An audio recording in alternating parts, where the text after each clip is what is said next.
میکند.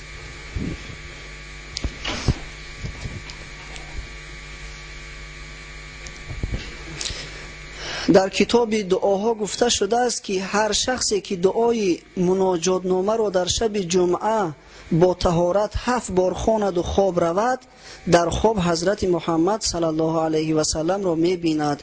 آیا این حقیقت دارد؟ التماس جواب گویید. همین صحبتایی که حضرت استاد کردن در مسئله حدیث‌های پیغمبر خدا صلی الله علیه و سلم 8 هفته صحبت کردن. همینا همش یک چیزی را ما درک کرده باشیم از این صحبت ها که چیزهای غیبی را فقط خدا میداند و پیغمبرش میداند. چرا که پیغمبر خداوند گفته است از پیش خودش چیزی نمیگه و ما ینطق عن الهوی ان هو الا وحی یوحی. حدیث هم به نوع خود یک نوع وحی است، یک نوع آیات قرآنی است، فقط که معنی از جهت معنوی نه از جهت لفظی. خوب، حدیث ها را جدا کردن. حدیث صحیح چیست؟ زحمت هایی که بخاری و مسلم کشیدن. فلان آدم که حدیث روایت کرد آیا دروغگو نبود؟ آیا به فلان شیخش که از او روایت میکند وا خورده است؟ فراموش خاطر نیست؟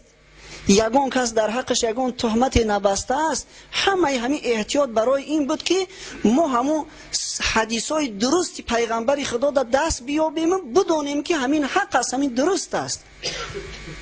اما این کتابای مناجات نامه، نور نامه، اکثریت این کتابا در زمان چاپ میشد که مثلا حال مردم ما از اتئیسم شوروی خودشون خلاص نکرده بودن. بنابراین بسیارش یگان اصل اساس ندارن. از جمله همین که 7 بار چیز بخونی، 7 بار روز جمعه کتاب دعای مناجات نامه را بخونی، یگان اصل ندارد.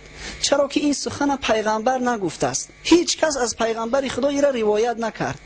بنابراین بعضی دعایی که مثلا شما میخونید همین از 100 بار بخونی بای میشوی.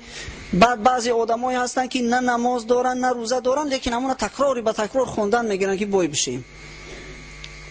یا اینکه بعضی سخنهایی که در قصص الانبیایی که همون زمان چاپ شده بود که زمین در بالای شاخ گاو است و پای گاو در بالای ماهی، ماهی در آب، آب در باد، گویا که همین پیغمبر خدا گفته باشد، اینم یگان کتاب معتبر روایت نکرده است. اینا یگان اصل اساس ندارن.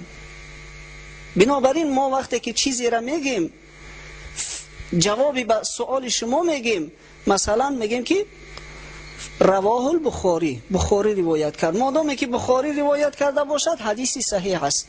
اما از غیر بخاری روایت کردیم، رواه ابن ماجه یا ترمذی، البته که میگیم که حدیثی صحیح یا حدیثی حسن، اینشا برای شما بیان میکنیم تا اینکه بدونه که همین سخن از جانب خدا هست.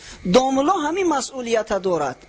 متاسفانه امروز چنانه که حضرت استاد اشارت کردن، بعضی کسا کتابای مستشرقا را میخونن، کتابای همون مستشرقای خارجی که زید دین اسلام اکثریت همون استشراق خواندند و مبارزه میبرند.